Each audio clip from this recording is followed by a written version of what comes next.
Cornelius Praggett read the minutes like a judge who already enjoyed the sentence. "Miss Ashcroft," he said, "will be delivered to Ranger Ledbetter." A pause. He liked pauses. A man who has already lost everything else, he has nothing left to lose by receiving her. The church laughed. A woman in the third pew covered her mouth with a glove. Somebody's boot heel struck the floor twice, delighted. At the back door, Verity Ashcroft heard all of it. She did not move. The light cut her into a long shape against the wood. She had known the sentence was coming. She had not known they would read it out loud in the house of God, with her name in his mouth like a coin he was pleased to spend. The hump forced her head down and forward. From where she stood, she seemed to study the floorboards instead of the room. People mistook that angle for shame. It was easier to let them. Nobody in that church knew what she carried in her head. Nobody had ever asked. That, more than the laughter, was the thing this county would pay for before the year was out. Though not one soul in that room had the first idea what the bill would come to or how soon it would come due. Nobody drove her to the Ledbetter place themselves.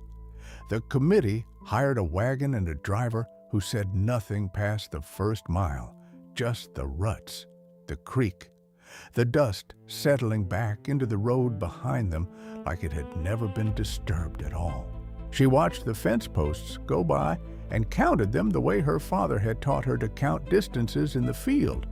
One, then the gap, then the next, because counting was a thing to do with her mind that was not thinking about the laughter, still hanging in the church rafters behind her.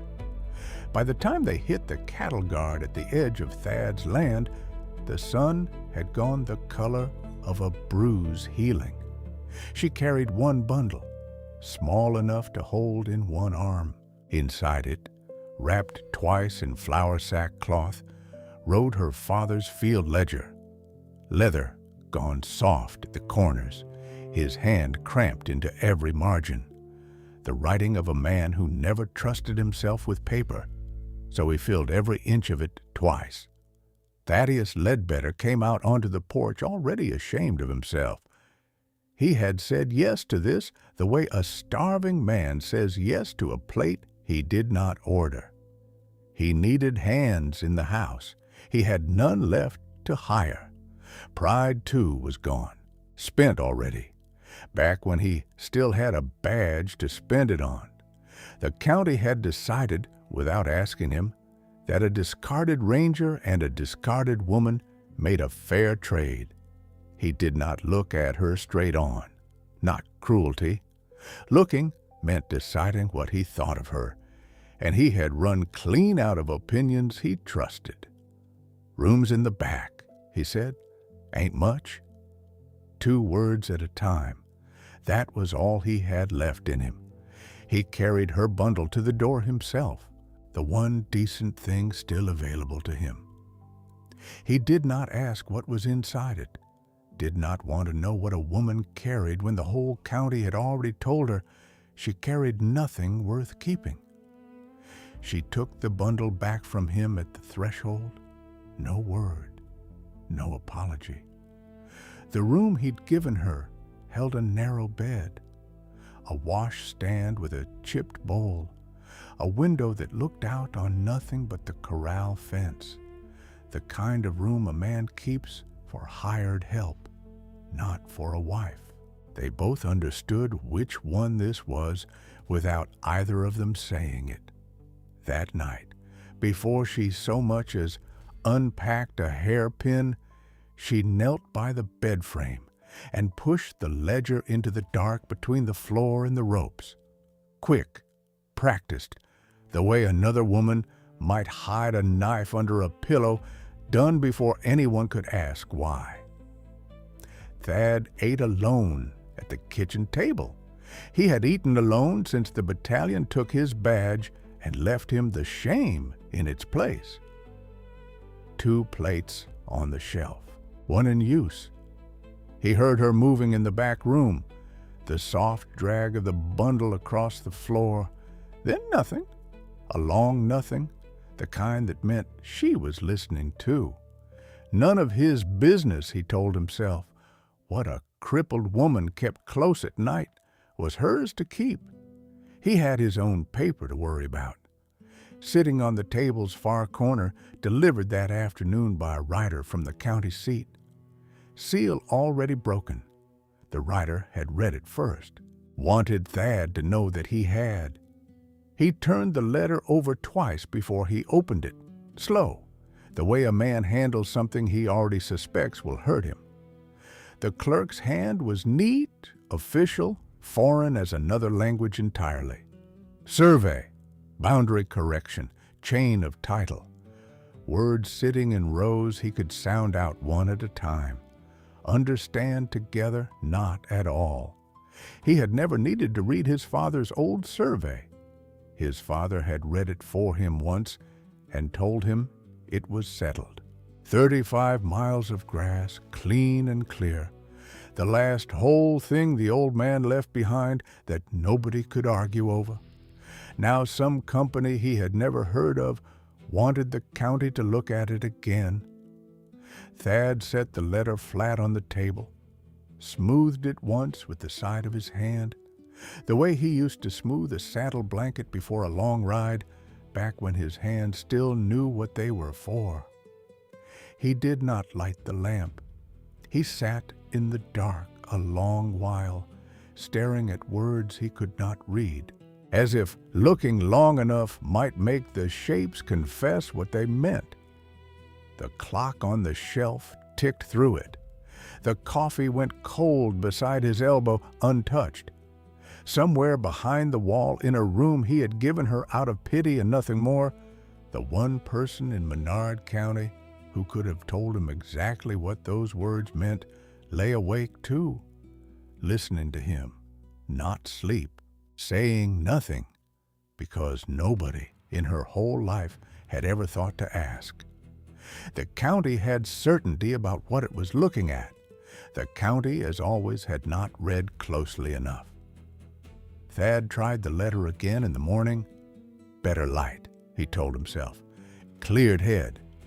He set it on the table where the sun came through clean and traced each word with a finger, the way a child traces letters before he can yet call them by name. Boundary correction. Survey of record, chain of title, as amended. He knew what a fence line was. He knew what 35 miles of grass felt like under a horse. None of that helped him here. This was a different kind of ground, and the men who owned it wrote in a language built to keep men like him standing outside the gate. He read the third paragraph 9 times. On the 10th, he balled the letter in his fist and did not remember deciding to. Smoothed it out again, ashamed of the fist before anything else that week, which was saying something. He did not sleep well. Nobody in that house did. Near 4, he gave up pretending otherwise and went for water. The kitchen held a single lamp already lit, low, turned down to save the oil. Verity sat at his table. His father's, no, his own table now, though he still thought of every plank in that house as belonging to a dead man. The letter lay open in front of her, not folded, not glanced at from across a room, read. She had a pencil in her hand, worn down to a stub, and she was marking a number in the margin. Small, exact, the kind of mark a woman makes when she is correcting something rather than admiring it. That's mine, he said, flat, not loud. He did not have loud left in him these days, only flat. She did not startle, did not apologize either, which surprised him more than the pencil did. It was on the table, she said. Tables aren't private. That letter is. Then you should have locked it in something. She set the pencil down. Careful, parallel to the page's edge. This chain of titles wrong in 2 places, maybe 3. I'd want the original to be sure on the 3rd. He stood in the doorway with an empty cup in his hand and no idea what to do with the rest of himself. You can read that. Not a question. He heard it come out as one anyway. I can read most things written on paper about land. She said it the way another woman might say she could sew a straight seam, a fact offered without pride and without apology, because pride would have meant she expected him to doubt her, and doubting her had simply not occurred to her as a thing worth planning for. Nobody told me that. Nobody asked. The words landed harder than she meant them to, maybe, or exactly as hard as she meant them to. He couldn't tell yet which kind of woman he had led into his house, and some ungenerous part of him resented having to learn. He crossed to the table, stood over her shoulder, close enough to see the marks she'd made, 3 of them now, each beside a distance written out in the clerk's careful hand. "This here," she said, and touched the first mark without looking up at him, "says the line runs 1,100 yards from the old cottonwood to the rock outcrop. I walked that fence line the day I arrived only far as the corral, but I could see the cottonwood from the yard, and 1,100 yards puts that outcrop clean into the river. Rivers don't hold still long enough to survey twice the same." Maybe the river moved. Rivers move a foot a year, feeling ambitious, not 60. He had no answer for that. He had no answer for most of what she said, which was its own kind of humiliation, quieter than the one the county had already handed him.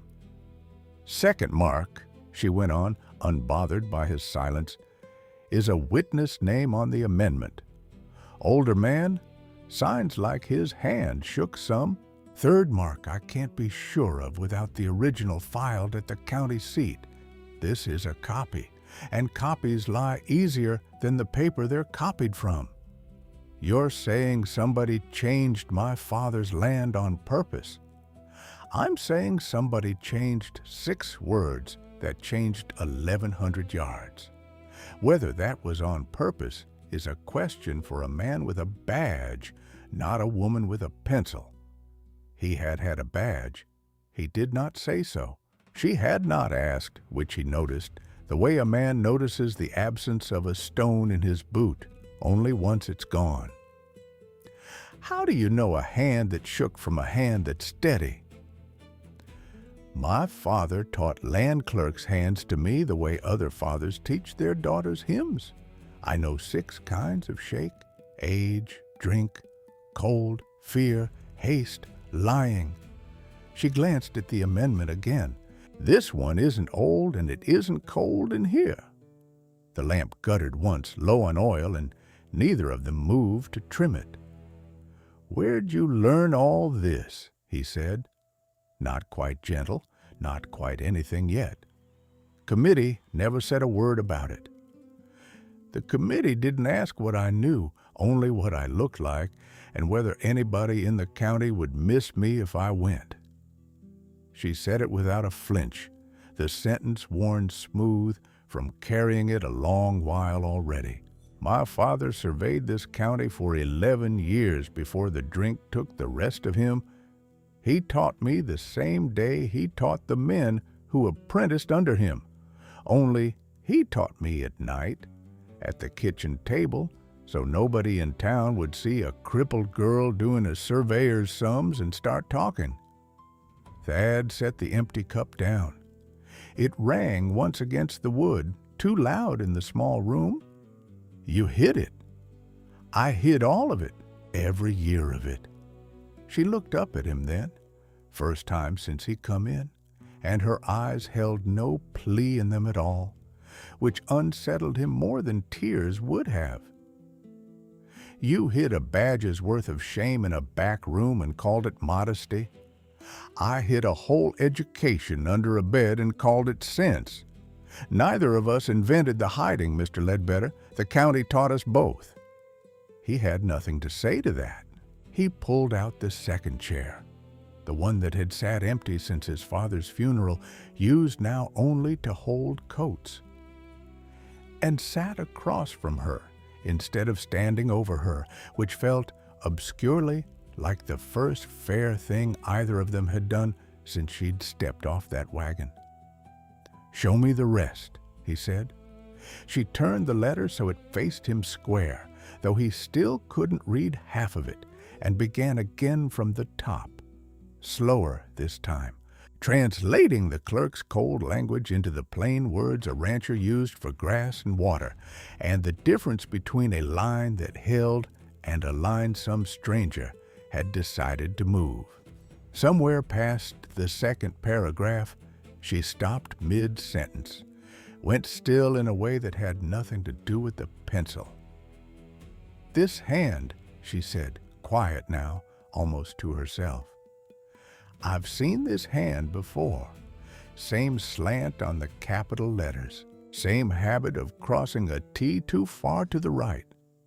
She looked up, and something had shifted behind her eyes. Not fear exactly, closer to recognition, the kind that costs a person something to admit out loud. "I saw this same writing on a neighbor's paper before I ever came here." She would not say more that night. Some things needed daylight first. They walked the line at dawn instead. Not the whole 35 miles, no one walks that in a morning, just the stretch nearest the house, where the letter said the trouble started. Verity counted under her breath, not steps exactly. Something between a step and a prayer, low and even, her lips barely moving, her father's old rhythm still living in her mouth years after his hand had stopped correcting hers. Thad walked beside her and said nothing, because he had already learned that talking broke her count and she had to start over from the cottonwood. At the outcrop, she stopped. She knelt in the grass, careful of her back, and laid both palms flat against the stone.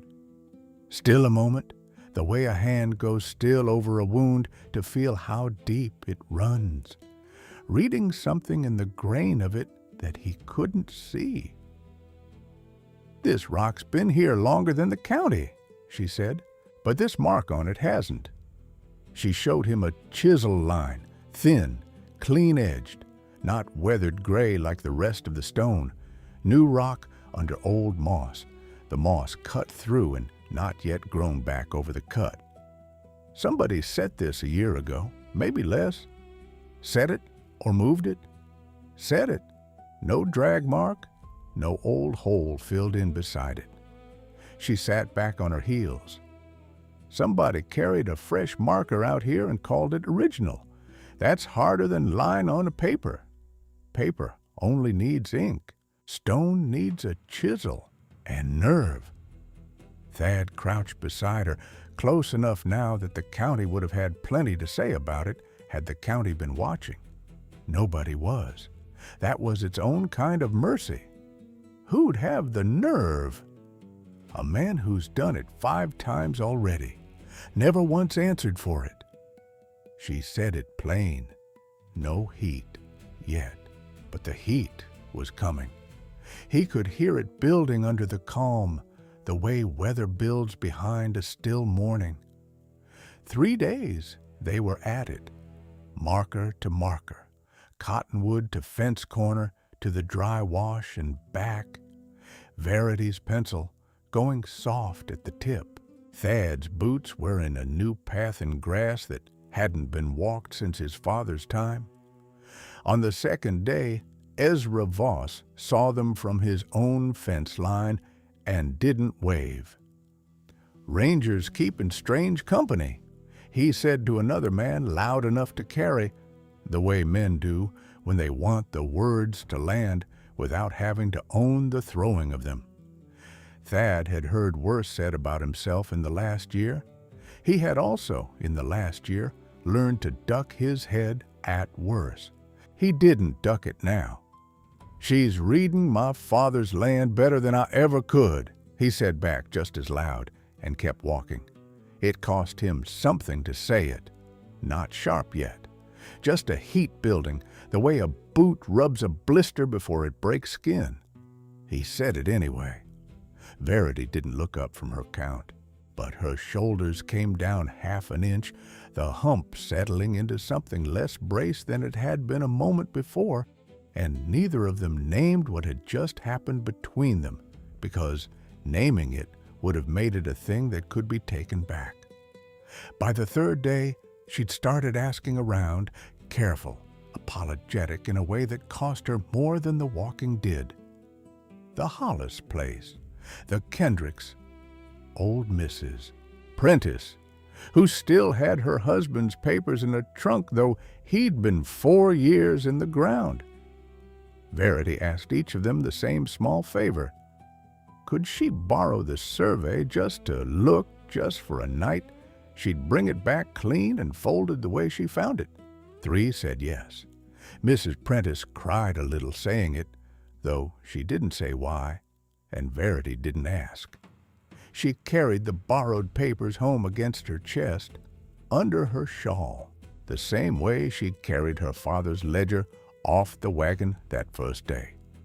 Some things a woman learns to hold close without being taught twice. That night, she spread them all across Thad's kitchen table, his father's survey among them, 5 papers deep. The lamp burned up high, because this looked like work that deserved good light. Thad brought her coffee without being asked, set it at her elbow, and stepped back, rather than stand over her shoulder again. He had learned that much, too. She laid the Hollis survey beside her father's ledger notes, then the Kendricks paper beside that.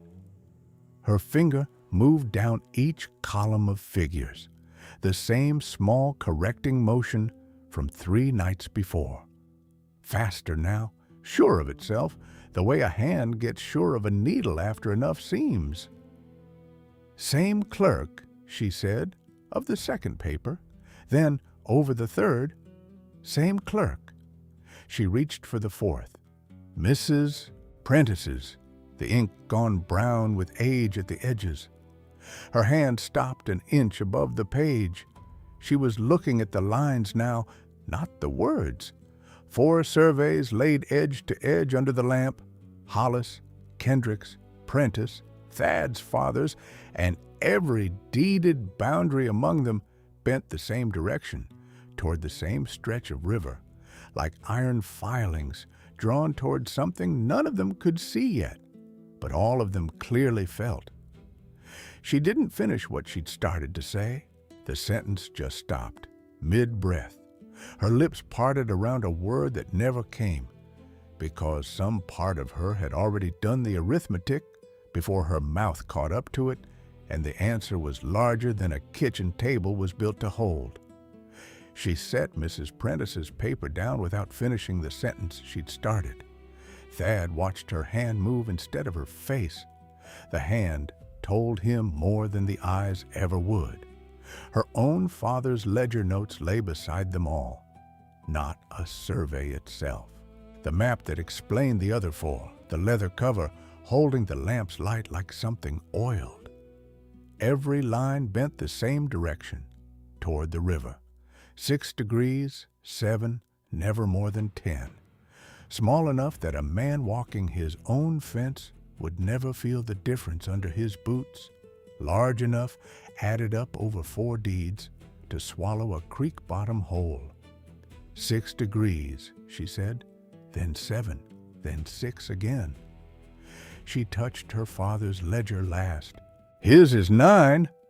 Thad leaned over the table, close enough now that the lamp threw both their shadows onto the same wall. 9 degrees of what? Of theft, Mr. Ledbetter, measured in a unit surveyors use so juries don't have to say the word out loud. He didn't sit. He put both hands flat on the table instead, bracing for the rest of it. Same clerk, he said, half a question. same clerk, same slant on the capital letters, same habit with the T. She had said this twice now, once for each borrowed paper. Each time her voice went a little flatter, a little more careful, the way hands go careful under a weight they don't trust themselves to hold. Different name on the deed, though. He'd read that much himself. Slow, sounding out the company names at the bottom of each page. Different name every time. Bellhaven Grazing Concern, Trinity River Holdings, a third I can't pronounce without moving my lips. She pulled a scrap of paper toward her, the pencil worn to a stub now. Wrote the names in a column, small, the same cramped economy her father had taught her. 3 companies. 3 different lawyers filed the papers. 3 different towns. That's not one man, then. It's exactly one man. She set the pencil down, parallel to the page's edge. Her hands did that now before her mouth caught up.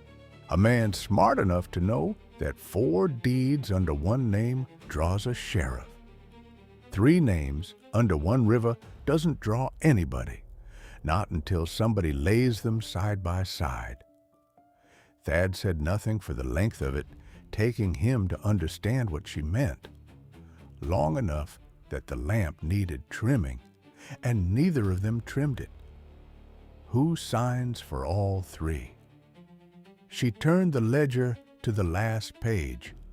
Her father's, the ink gone the deep brown that meant years, not months, pointed to a single line near the bottom, underlined twice, hard enough to tear the paper a little. CP, Grazing Rights, West Parcel. Ask around before you sign anything with this man's initials on it twice. He never wrote the name out, Verity said. Only ever the initials. I used to think it was the drink taking his hand. It wasn't. He was scared to write it whole. Cornelius Praggett, Thad said. Flat. Named like a fever once the chills have already started.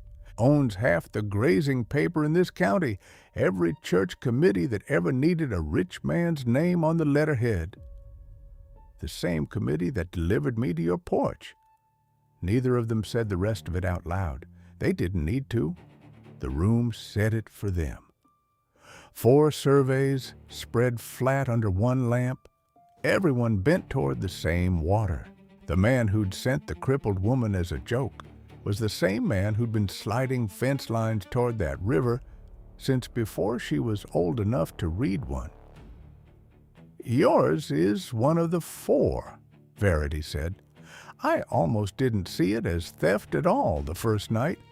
I only ever thought of it as land you'd already resigned yourself to losing to a lawyer's letter. She looked at her own father's ledger a long moment, at the underlined initials, at 9 degrees written in a hand that had known and never said. Mine knew. Long before the drink took the rest of him, he knew, and he was afraid. He wrote 2 letters instead of a name. Why afraid? Because a surveyor who accuses a rich man needs the county to believe him over the rich man. My father was already the town drunk by the time he was sure enough to say it plain. Nobody believes a drunk's arithmetic, not even when it's right. Her hand found the ledger's cracked spine, rested there. 11 years, the daughter of a man nobody believed. I understand exactly why he wrote initials instead of a name. Thad pulled out the second chair and sat, this time without needing the excuse of coats on it. And the committee wasn't charity. The committee decided who was left over in this county, and where leftover people got sent. Praggett ran it the way he ran the grazing paper, quietly, through other men's signatures, so the cruelty never looked like it came from him. Not shaking, not raising her voice. One fact at a time, the only tool she'd ever been given. He sent me here as a joke on you. He didn't know he was handing you the one person who could read what he'd been hiding for 6 years. Thad sat with that a while. The lamp guttered, low now. He reached over and trimmed it himself this time. An old habit from before the badge was taken, steadying his hands with something small before he trusted them with anything larger. 4 families, he said finally. Counting mine. Counting yours. She gathered the borrowed surveys into a careful stack, squared the edges with 2 taps against the table, an old habit worn smooth by a childhood of squaring anything that mattered. 4. I can prove tonight with paper in hand. My father's ledger names 2 more he never lived to confront, the Whitlow claim, and one he only ever wrote as the Old Sorrel Place, like he couldn't bear to finish the name either. She touched the last cramped line in the margin. 6, when we find the rest of what he already knew. He looked at her then. Not the sideways glance from the porch that first evening. Not a man deciding what to think of a shape in a doorway. Straight on, the way he'd have looked at a fellow ranger laying out evidence in a captain's office. What happens when 6 families walk into the county seat with this? Verity didn't answer right away. She was looking past him, toward the dark window, toward whatever lay beyond the corral fence, the river that had been quietly swallowing Menard County, one deed at a time, for 6 years running. That depends on whether the county reads as carefully as I do, she said, and on whether a man like Cornelius Praggett lets 6 proofs sit still long enough to be read at all. Thad was the one who broke the silence, in the end, not her. He had been turning something over for 3 days. She could see it in the way he held his coffee too long before drinking it. A man holding a decision he hasn't decided to make yet. On the 4th night, the borrowed surveys stacked and squared at the table's edge, he set his cup down, did not pick it back up. You asked once how a ranger loses his badge, he said. You didn't ask twice. I noticed that too. I figured you'd tell it when it stopped costing you something. It still costs. He said it plain. Maybe that was where he'd learned to. There was a family out past the Sorrel Place, colonists, bohemian folks, come over with nothing but a wagon and a name nobody in the county seat could spell right. Praggett had papers said the land was his by then, had a judge's order and 3 men with rifles to go with it. Verity's hand went still over the ledger. Name, she said, not loud. Voracek, Anton Voracek. Wife and 4 children, youngest still at the breast. She did not answer right away. When she did, her voice had gone somewhere new. Not the flat recitation of facts, not the careful economy of a woman rationing her words. Something closer to memory. He brought my father seed corn the year the bank took our team of mules. Never asked for it back. She looked up. You were sent to put them off that land. Ordered to. Rifles, wagon, torches, if it come to that. Thad's jaw worked once. Praggett's man made sure the order said torches, in case anybody's conscience needed the extra push toward yes. I looked at that family a long moment, same as I'm sure I looked at you the day you got off that wagon, deciding what I thought before I let myself think anything. And what did you decide? That I wasn't going to be the man who burned it, told my captain no. He told me twice more. In case I hadn't understood the shape of the word, I understood it fine. He turned his cup a quarter turn on the table, an old habit, steadying. They took the badge inside a week. Told the county I'd gone soft or gone crooked. Let every man in Menard pick whichever version suited his supper conversation. You never told them the truth. Truth don't clear a man's name near as fast as shame clears a room of questions. I let them think what they wanted, easier than arguing. Like I let the county think I was studying the floorboards out of shame when I was only ever reading the room. She said it quiet, almost to herself. Something in the kitchen settled a half-degree looser between them. Not solved, not finished, recognized. Two people who had each spent a year hiding behind the story other people found easiest to believe. The Voraceks kept their land, he said. Praggett let it lie a season, came at it sideways through a different judge after. I heard they hold it still. Never knew if what I did counted for anything, past costing me a badge. It counted. Verity's voice had steadied again. Something underneath it hadn't. It counted enough that a man who'd never met me kept seed corn coming to a house with a crippled daughter in it.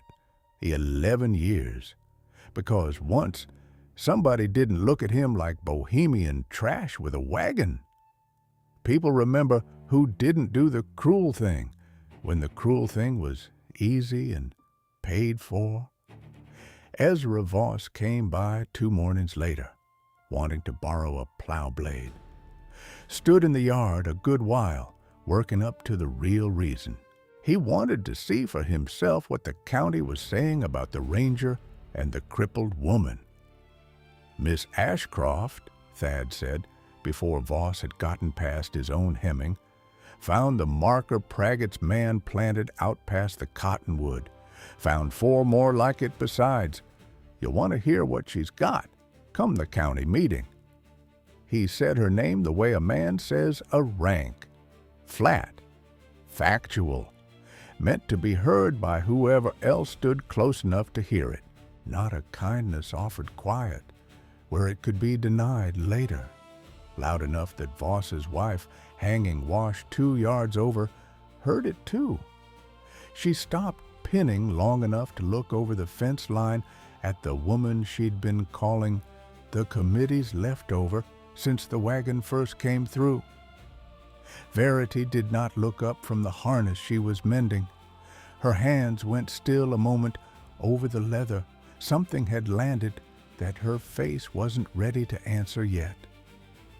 Voss left without the plow blade, said he'd come back for it. Didn't have to do that, Verity said, once his wagon had cleared the gate. Didn't have to do a lot of things this year. Thad picked up the harness she'd set down, turned it in his hands, not mending it, just needing something to hold. Man gets tired of choosing easy. Costs the same in the end. At least the hard choice lets him sleep. They set the date for the county meeting the following week. First Tuesday of the season, same hall where the committee had read her name out loud to a laughing room. The only room in Menard big enough to hold 6 families and a judge of the peace all at once. Verity spent her evening squaring the borrowed surveys into a single ordered stack, her father's ledger laid on top like a cornerstone.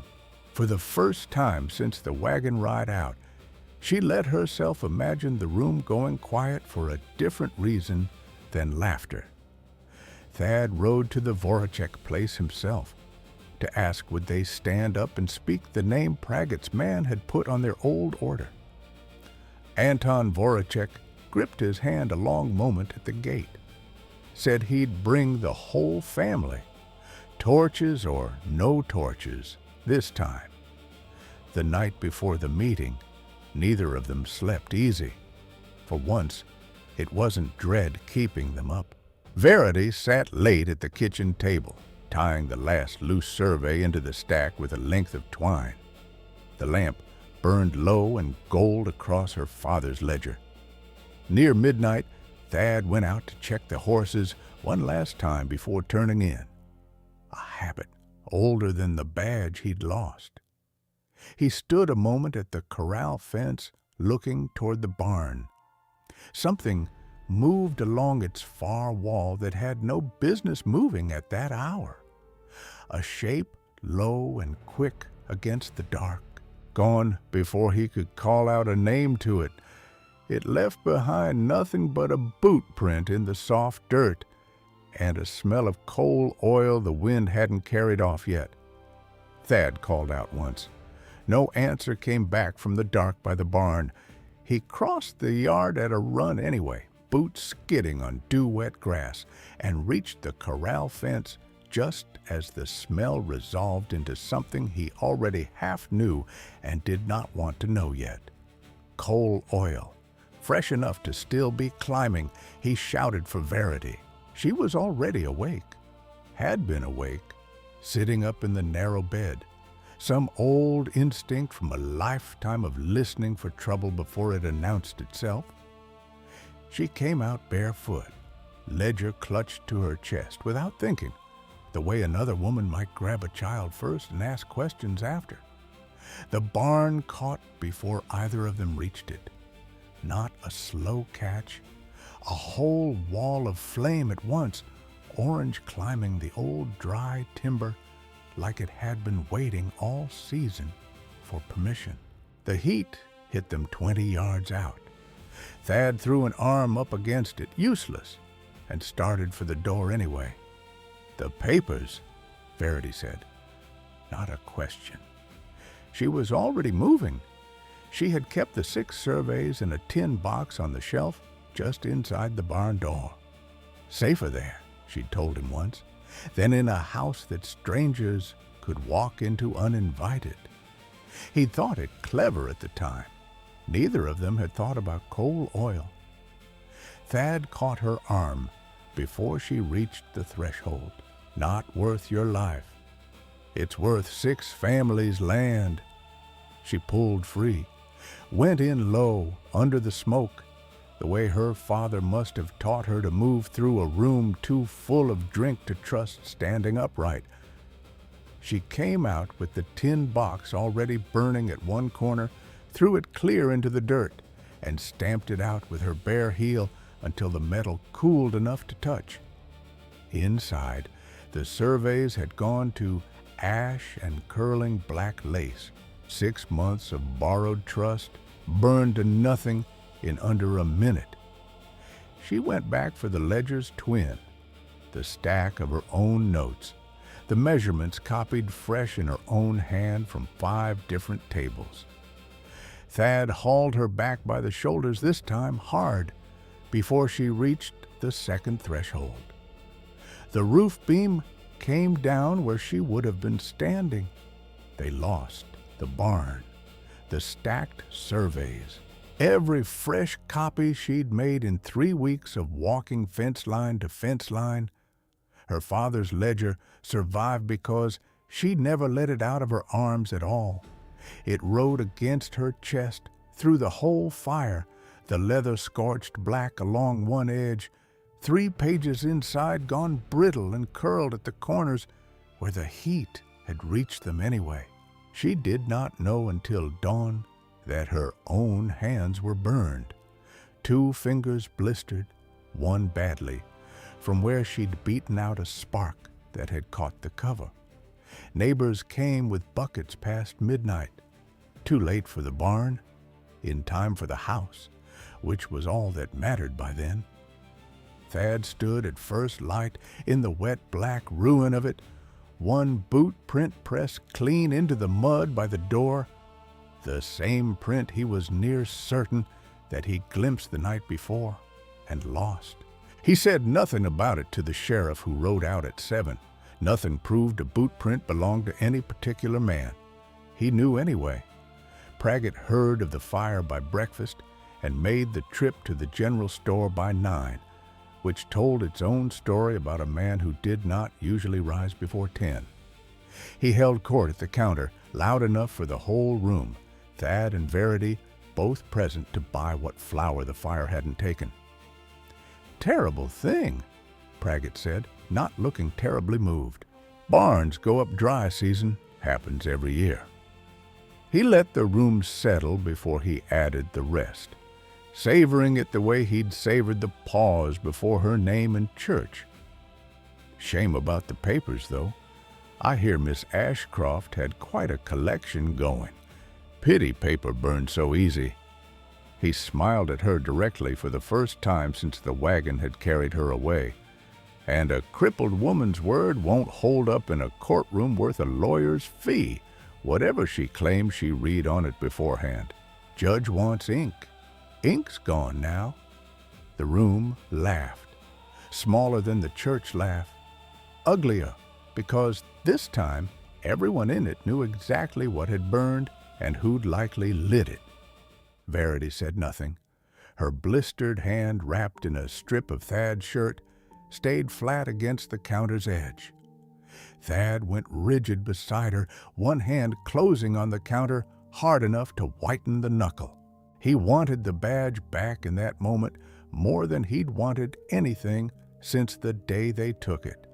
Wanted the right to do something with his hands besides stand there holding still. He did nothing.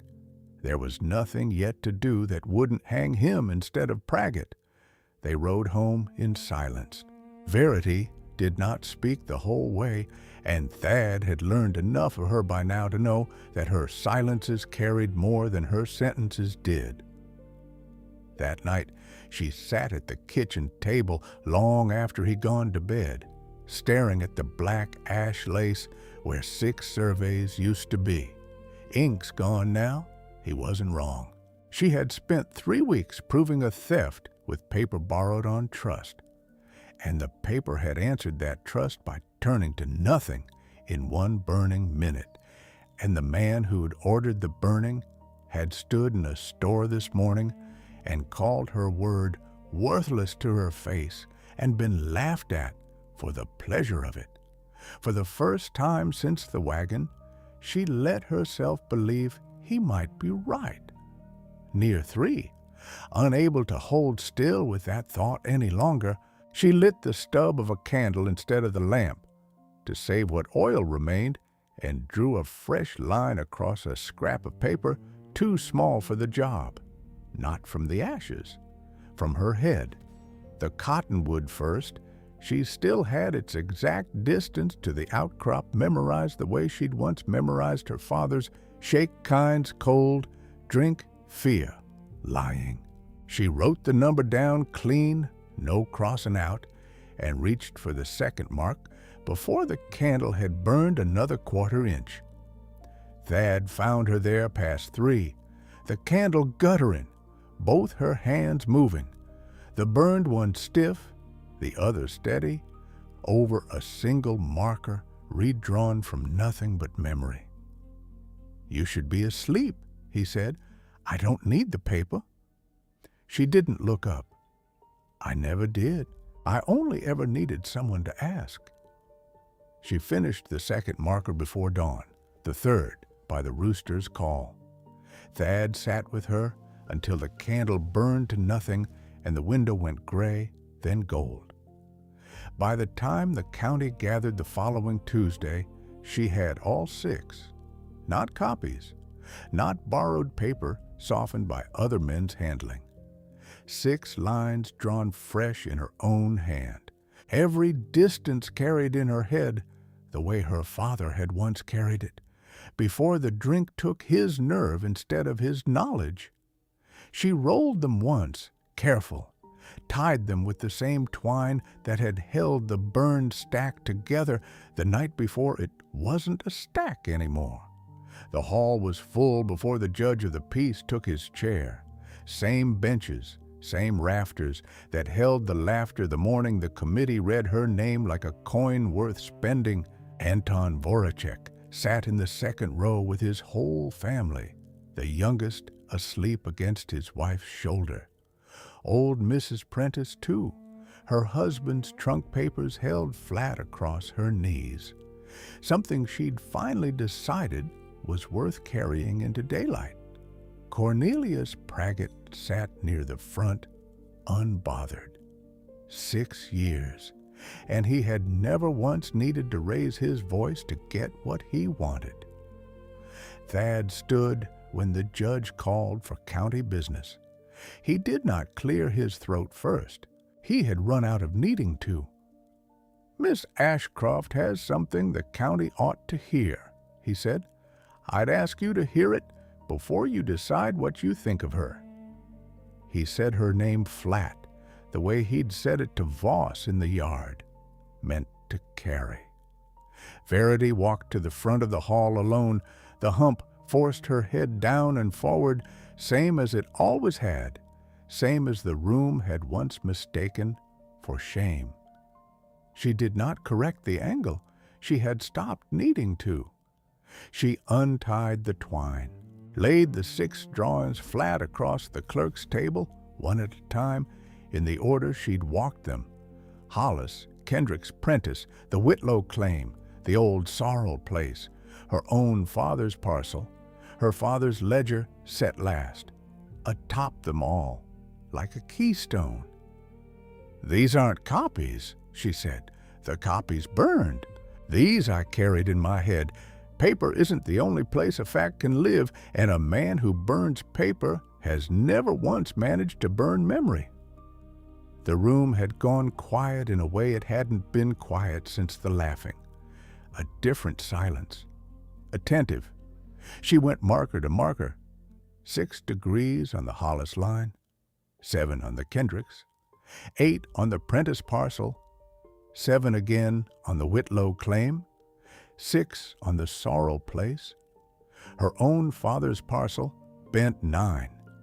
Each distance named plain, each shift toward the same stretch of river. Small enough alone to miss, enormous, laid side by side. She did not raise her voice. She had never needed to. The numbers did the raising for her. The county clerk, sent special from Austin with the original filings, checked her figures one line at a time. He said, "Confirmed," 5 times, plain as a man counting nails. The 5th time, his voice caught on the word before he pushed through it. "The 6th," he said, "is Ledbetter's." "Confirmed," quieter now. Praggett had not moved through any of it. He moved now, half out of his chair, mouth shaping the first word of some 4th company nobody in the room had heard yet. The judge did not let him finish it. "Sheriff," he said. That was all the room needed. The sheriff crossed the aisle without hurry, no rush left in the errand, only the satisfaction of finally being sent on it. Praggett's wrists went into the iron, still arguing. Some sentence about lawyers and papers filed proper, the words losing shape the further he was walked toward the door. Nobody in the hall laughed this time. Bellhaven grazing concern was dissolved before the county seat closed its ledgers that week. Trinity River Holdings went with it. The judge signed 6 restorations of title in a single sitting, his hand cramping by the 4th. 6 families got their land back, marker by marker, exactly where the old moss had always meant the lines to sit. Verity rolled her 6 drawings back into their twine, unhurried, not put away for good, put away like something she expected to need again before the year was out. Autumn came on slow, the grass gone the color of a hawk's wing, the river settling back into its old modest self. The letters came first from the Voraceks. A single page, careful English learned late in life, thanking Thad for a debt that had nothing to do with surveys and everything to do with a family still standing on their own dirt. Then came the ones addressed to her alone. Mrs. Prentice, the Hollis place, the Whitlow claim, a stiff formal note that still somehow managed to say thank you twice. She read each aloud in the kitchen, lamp turned up higher than she used to allow herself. Her hands did not hide any more while she read. She noticed that herself, the 2nd or 3rd letter in, and said nothing about it, saying it might have made it stop. By October, The county came calling for other reasons. A rancher 2 farms over, wanting a boundary, walked before he'd sign anything with a stranger's name on it.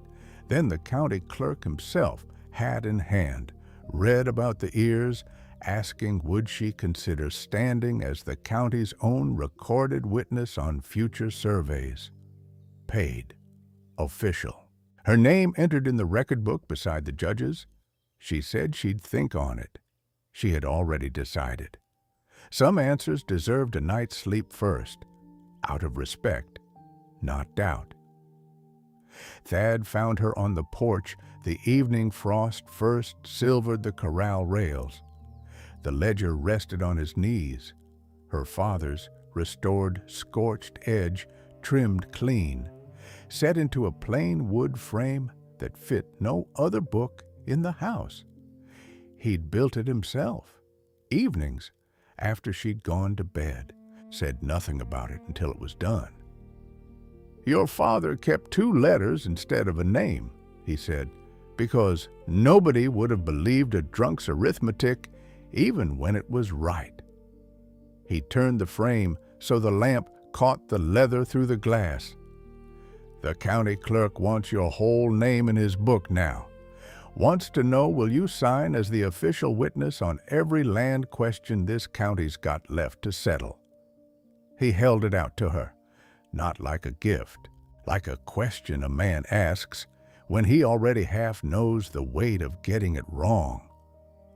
"Would you put your name to that," he said, "if the county asked you proper this time?" Verity took the frame in both hands. Her burned fingers had healed pale and a little stiff. They held steady now, steadier than on the wagon ride out. Behind the glass, in her father's cramped hand, the old initials sat where they'd always sat, CP. The fear behind them finally spent, finally someone else's shame to carry instead of hers. Beneath it, in the county clerk's neater hand, her whole name was already written into the witness line of the new record book, waiting only for her signature. Nobody had told her that part yet. She saw it now in the lamp's low light and understood that somebody had gone to the trouble of writing it out in full before they'd even asked her, sure enough of her answer to spend the ink on it. She looked at her own name a long moment, complete on the page, needing nothing added but a hand already halfway to the pen. "They asked," she said, "this time."